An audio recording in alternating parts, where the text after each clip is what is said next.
Welcome to Liberty Connects, brought to you by Liberty Senior Living. If you're someone who cares about aging well, this is your place to discover what's next and enjoy the journey. Each Liberty Connects podcast is made up of five-minute segments. During this month's episode, we're exploring citizen science, explaining that, as it turns out, your next hobby could help scientists explore space, track wildlife, or even solve real-world mysteries. Old Wives' Tales, the original analog version of advice you never asked for. A playful, thoughtful look at how our picture-taking obsessed world is bringing back perfectly posed, slightly bored faces, and how the iPad just might be your perfect sidekick, and how storage units slowly become an expensive form of postponing decisions. I'm your host, Lisa Fielding. Let's get started. Citizen science, a hobby that opens new worlds. As a child, did you ever dream of becoming an astronaut? Exploring the far reaches of space or diving deep beneath the ocean like Jacques Cousteau? Well, for many, that sense of adventure never truly disappears. It simply gets set aside as life moves in other directions. What if that spirit of exploration was not something left behind, but something you could step right back into today? Opportunities do exist that invite everyday people to take part in real discovery. One invitation puts it this way. Join NASA researchers and discover the secrets of the universe. Search for life elsewhere and protect and improve life on Earth and in space.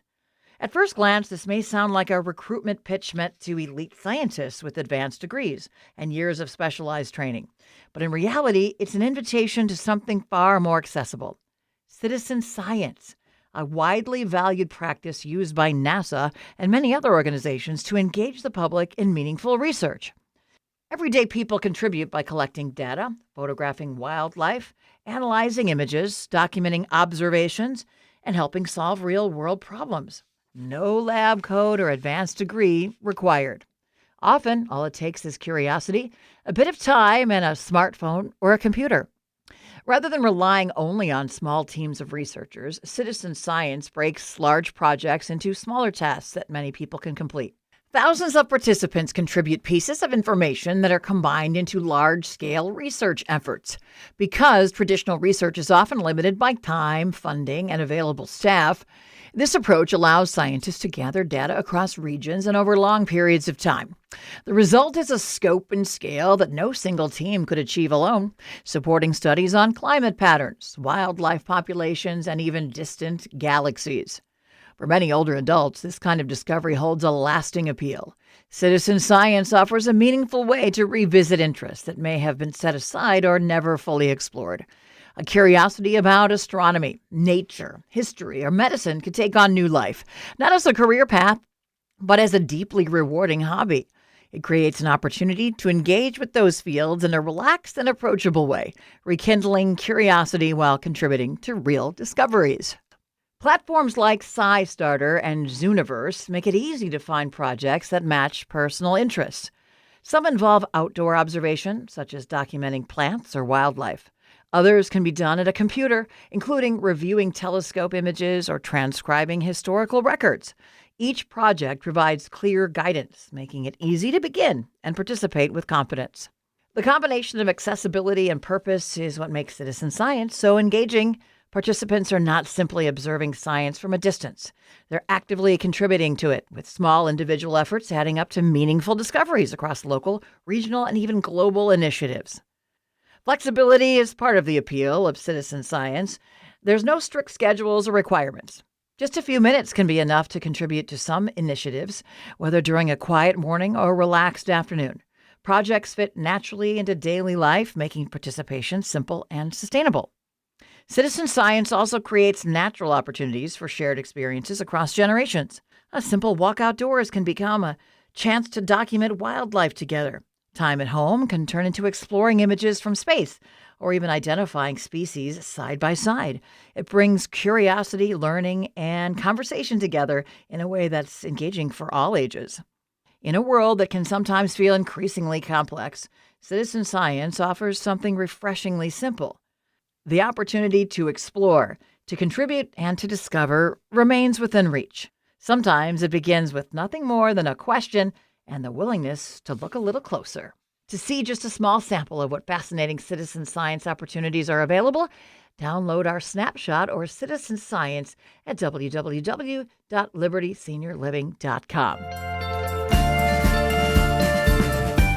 Old Wives' Tales. The original influencers. No ring light required. Before there were viral videos, trending hashtags, and a teenager on TikTok telling you to rub garlic on your feet to cure everything from a cold to existential dread, there were old wives' tales. The original analog version of advice you did not ask for that managed to stick around and decades later still sneak into real-life decisions. In a sense, old wives' tales can be seen as the precursor or historical foundation for the same kind of human behavior that now produces urban legends, just with slower distribution and more confined cultural and regional boundaries. There were the sayings that raised us, the warnings that shaped us, and the reason many full-grown adults still feel a flicker of unease when walking under a ladder or opening an umbrella indoors, and will avoid doing so just in case. So where did these tales come from, and why are they still living rent-free in our heads? Old wives' tales date back to a time before books were common, before medical journals, before group chats, before Google can confirm that no, cracking your knuckles will not turn your hands into arthritic raisins. Knowledge was born, raised, and shared in face-to-face conversations. It was passed from person to person, often from older women, whose roles were as the unofficial doctors, midwives, therapists, and life coaches of their communities. These women relied not only on the information gained from having been recipients of old wives' tales themselves, but also from observation, herbal remedies, and a healthy dose of creative explanation. If a child got sick after playing in the rain became the villain. If someone sneezed and later fell ill, suddenly sneezing required an immediate "bless you" to keep wandering spirits at bay. Logical? Not always. Memorable? Extremely. Lastingly impactful? Unfortunately. To be fair, many of these tales, the early ancestors of what we today call life hacks, were not nonsense. They were early attempts at making sense of a confusing world. Feed a cold, starve a fever may not hold up perfectly under modern medical scrutiny, but it reflects an effort to respond differently to different symptoms in the hopes of being helpful. An apple a day keeps the doctor away is not exactly a guarantee, but it does nudge people toward healthier habits. Other old wives' tales have been driven less about health and more about behavior. Tell a child that swallowing gum will keep it in their stomach for 7 years, and suddenly gum consumption drops dramatically. Is it scientifically accurate? Not even close. Is it effective parenting? Surprisingly, yes. Is it admirable parenting? You decide. In many ways, old wives' tales were the original behavioral design strategy, shaping habits and decisions through fear, humor, and just enough plausibility to stick. No data, research, or substance required. For instance, enter the classic "a watch pot never boils" situation, which, spoiler alert, is plain old false, but has still launched more impatient sharing contests than anyone can reasonably count. And then there are the wonderfully specific ones. If your ears are burning, someone is talking about you. If you drop food, you have exactly 5 seconds before it becomes a biohazard. At some point, you have to admire the preciseness and competence. And then there are the examples that go beyond quirky and land firmly in the do not do this category. For instance, putting whiskey on a baby's gums for teething. That's not advice. That is what happens when folklore skips quality control. Superstitions and old wives' tales are close, often overlapping, but not interchangeable. Superstitions tend to hinge on the idea that certain actions can trigger good or bad luck, usually with a supernatural undertone. One action mysteriously causes another. Step on a crack, break your mother's back. Spill salt, expect chaos unless you dramatically toss some over your shoulder. Warning, check to make sure no one's behind you first. Old wives' tales, on the other hand, present themselves as advice. They are less about fate and more about guidance, even if that guidance occasionally wanders into fiction. Superstitions try to control luck. Old wives' tales try to control behavior. Still, the overlap is real. Many tales borrowed from superstition, and many superstitions were packaged as practical advice. It is a shared universe of just in case. Even in an age of instant fact-checking, many of these ideas persist. Part of that is nostalgia. These sayings are woven into childhood, family, and culture, and they feel familiar, and familiarity is powerful. There's also the human brain's love of patterns. If something bad happens after a mirror breaks, it's very tempting to connect the two. Congratulations, a superstition is born. If nothing, however, happens, we forget about it. And then there's comfort. Old wives' tales offer simple interventions for complicated or uncontrollable situations. They give us a sense, however small, that we can influence what happens next, even if that influence is refusing to say anything too positive without immediately knocking on wood mid-conversation, like a superstitious woodpecker with anxiety. The modern update, or today's version of old wives' tales, has a sleeker aesthetic and better lighting. Instead of being passed across kitchen tables, they travel through social media, wellness blogs, and late-night scrolling sessions. Drink this mysterious concoction. Try this oddly specific morning routine. Avoid this everyday habit because someone online said it's secretly ruining your life. The format has changed. The instinct has not. We all still draw to quick answers, shared wisdom, and advice that promises control over the uncontrollable. The only difference is that instead of one trusted voice in the community, we now have thousands, all speaking at once, often with equal confidence and wildly varying accuracy. So here's the takeaway. Old wives' tales are not just relics of the past. They're a reminder of how humans have always tried to understand the world, care for one another, and pass along knowledge, even when that knowledge was a little improvised. Some old wives' tales need to be retired. Some are harmless and hilarious. Others still contain a surprising kernel of truth. All of them tell a story, though, not just about what people believed, but about what they needed to believe. And if you still avoid walking under ladders, just in case, you're not alone. Some habits are less about logic and more about legacy. If smiling is wrong, we don't want to be right. On the red carpet, everything looks perfectly staged, right? The clothing, the jewelry, the hair, the posture. Every detail is carefully arranged to signal importance, glamour, and occasion. It's a world where presentation matters as much as presence. And then you notice the faces. Not exactly a smile, not quite relaxation either, more of a controlled expression, practiced and repeated, shaped for cameras that are always watching. It's not about joy, it's a carefully calibrated smirk, a practiced pout, or something that can only be described as duck lips meets prune face in a high-fashion standoff outlined in perfectly applied lipstick. In its own way, it reflects something older than celebrity culture. There was a time in the not-that-distant past when photographs required stillness and patience. Early portraits often show very composed faces, not because people were unhappy, but because holding a natural expression for that long was difficult. Smiling was not practical in the same way it is today. But it was not just the long exposure times. Smiling historically came with a bit of risk.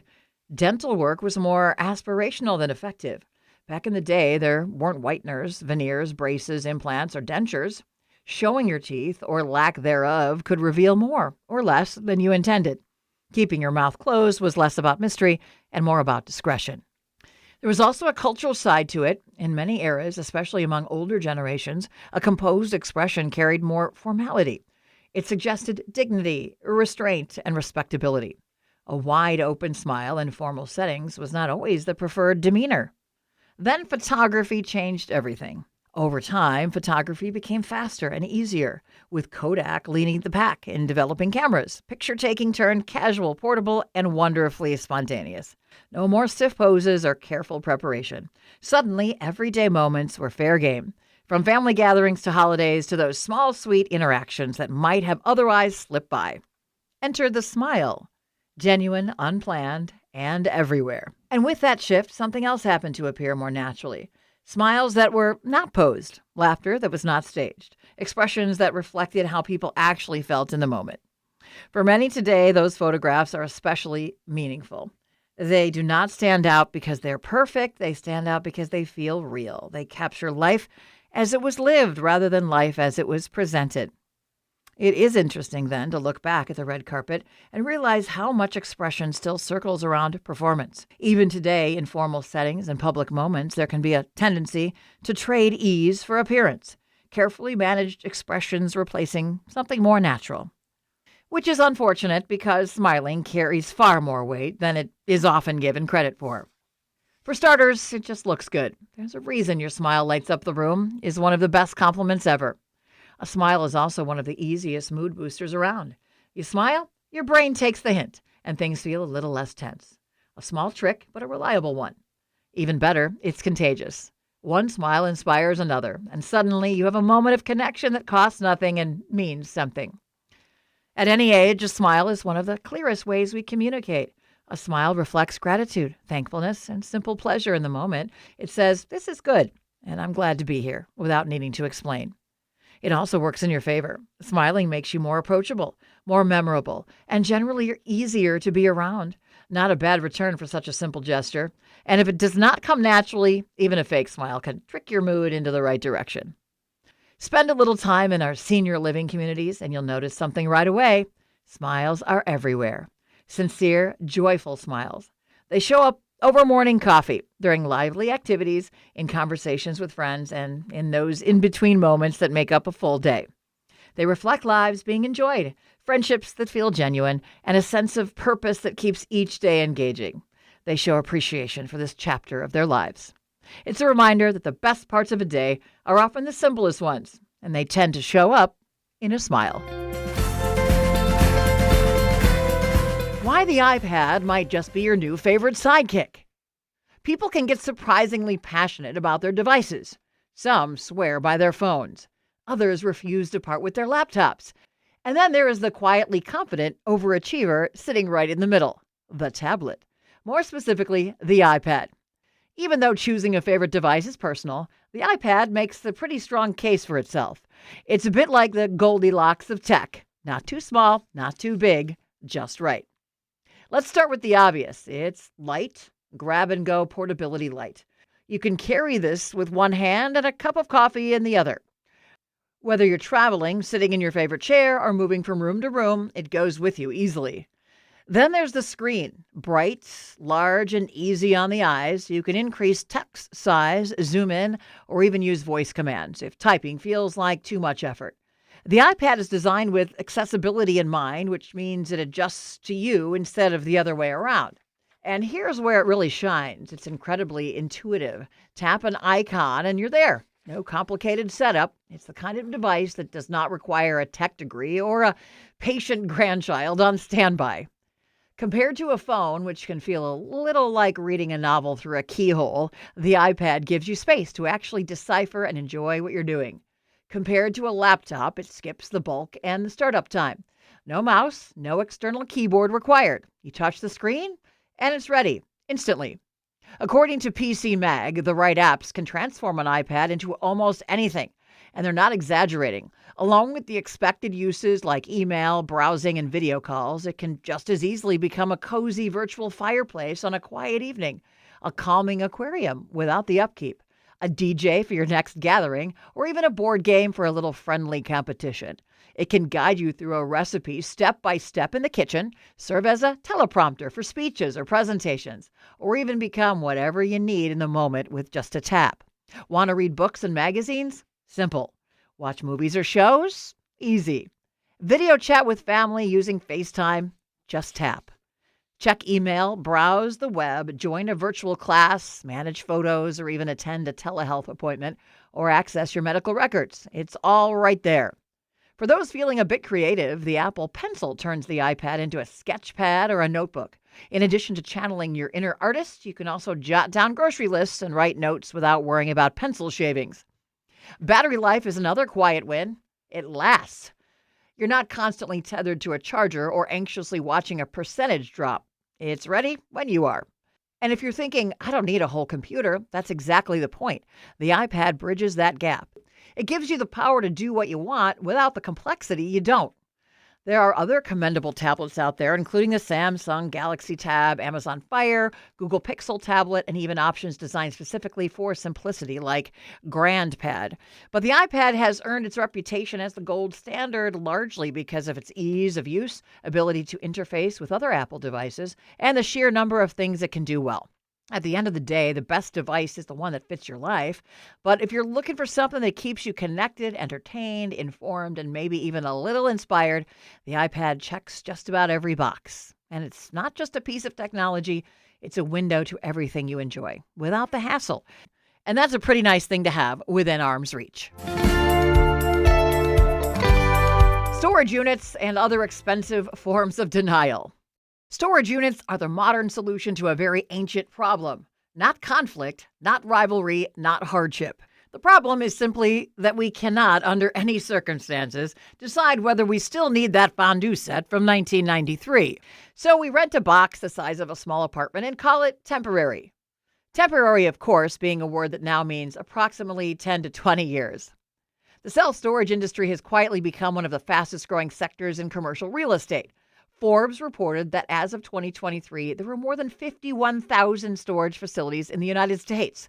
That's an estimated 2.1 billion, with a B, square feet of storage space dedicated to our collective inability to let go.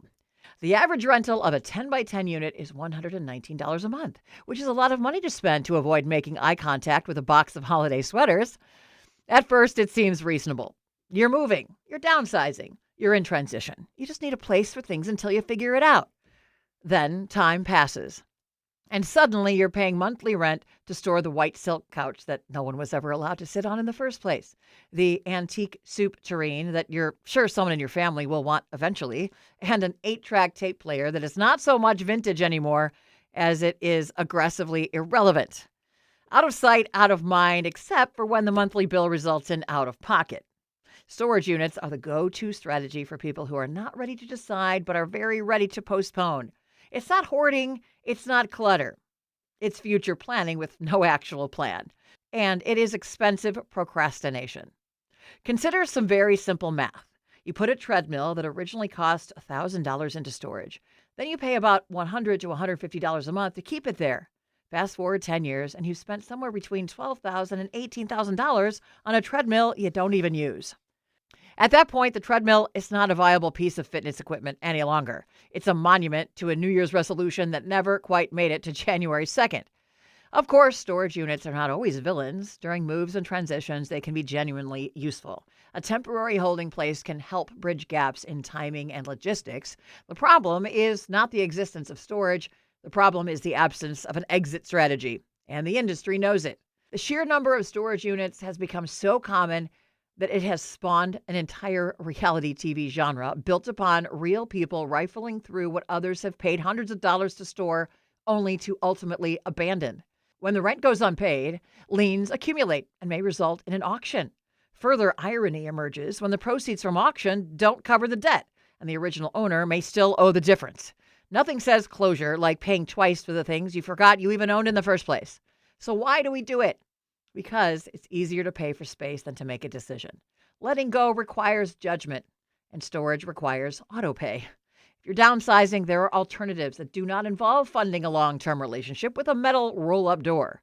Sell items through online marketplaces. Donate what you no longer use and take the tax benefit. Use a dumpster. Digitize paperwork and photos. And if you truly must store something, give it a deadline, not a hopeful someday. A real date. Otherwise, it's not storage. It's avoidance with billing statements. There are simple questions worth asking before anything enters a storage unit. Would you buy this today? Do you really think this will come back in style or ever fit again? Could you easily replace it if needed? Do you need the 3 more just like it when just 1 will suffice? If the answer is no to any of these, then why are you paying rent on it? If you have an emotional tie to the item, why is it being punished, sitting unappreciated in a dark box across town, instead of being part of your daily life? In the end, most storage units are not filled with things that matter. They're filled with the pause button version of our lives. Boxes of intention waiting for a future moment that keeps getting rescheduled. And somewhere between the holiday lights and the forgotten furniture, it becomes clear that storage is less about saving space and more about postponing the question of what we are actually ready to let go of. To see our irreverent but true reality check about downsizing, visit libertyseniorliving.com for our The If-Then Decluttering Wisdom You Probably Knew and Probably Ignored guide. I hope today's stories and insights have inspired you to enjoy life even more. Be sure to tune in on the 5th of every month for more Liberty Connect stories and ideas. And subscribe to our podcast and share it with family and friends. To learn more about us, visit libertyseniorliving.com. I'm Lisa Fielding. Thanks as always for joining me.